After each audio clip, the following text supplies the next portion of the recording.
Hey guys, welcome to another video of MaxiAspie, and today I'm giving a message to whoever will be our next Prime Minister. Now it's very unlikely that the Prime Minister will probably, the future Prime Minister will ever watch this video. He or she will probably never see it, but it won't stop me from making it and basically laying out what I expect from the next Prime Minister. As we saw that Judgment Day finally came for Boris Johnson after 60 plus of his cabinet and MPs resigned, after numerous amount of scandals involving Partygate all the way to things happening in the Parliament that shouldn't be happening, harassing other people, sexually assaulting other people.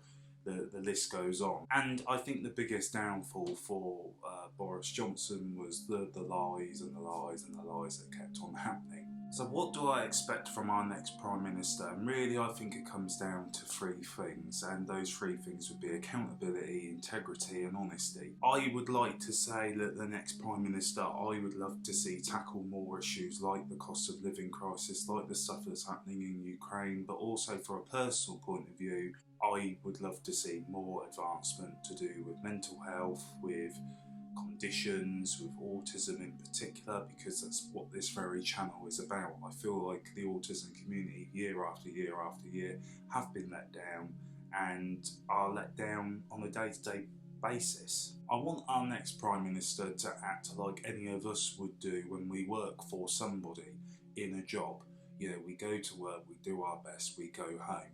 We don't do things in our job that are going to be a conflict with the employer. We don't do things in our job like we don't lie, we don't steal, we don't do this, we don't do that. I want them to act with the same precedent that any other person would, because I can honestly say if we were breaking lockdown laws, there are going to be many people out there that if their employers was to have found that out, they wasn't coming to work as a lockdown, but they were breaking lockdown rules, they wouldn't have been happy. If the police found out, they would have been fined, because those were the laws at the time. However, people always excused Boris because it was unprecedented, it had never happened before. Meanwhile, everyone else had to put up with this unforeseen pandemic that was unprecedented, but everyone else seemed to follow the rules as best as they could, despite the confusing rules and layout from the government at times. So the message to the next Prime Minister would be to have integrity, to be accountable for whatever you decide, whatever you pick, whatever rule that you put in place, and be honest. Don't lie, don't be corrupt, don't be one of those people, because we're getting to the point now where every politician that comes up, the people that we should be able to trust, we can't because of people in the past.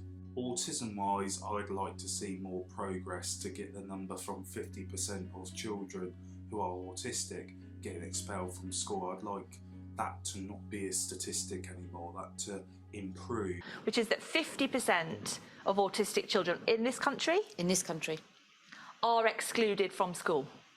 50%, half. 50%, half.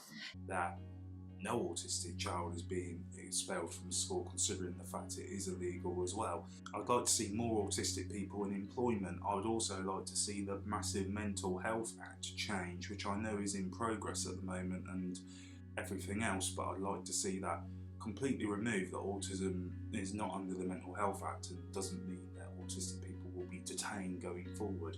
I'd like to see all this stuff that our Prime Minister could do next time round. Things for me in the autism community, I think autistic people just want to be heard, they want to be listened, they want things to change. And the three things I think that could change, which would massively benefit the autism community, is the employment, changing the Mental Health Act as quickly as possible so that autism isn't under it and people aren't getting detained for being autistic. And also the last thing would be is education in schools and improving those schools and that environment for autistic people to learn and get by in school. I think if those three things improve, it would be massively beneficial to an autistic person. I'm not asking the next Prime Minister to understand everything about autism, but I think if those three things change, it would really help. So if you happen to see this message, feel free to implement those changes. And if you want to need help with that, there's a massive autistic community behind you that's willing to come and help you do that. So those would be my changes, and that would be my message to the next Prime Minister. So guys, I hope you enjoyed this video. Tell me what things you are worried about, things that you'd like to change down below. And guys, thank you for watching. Please subscribe, it helps a lot. And take care. Goodbye for now.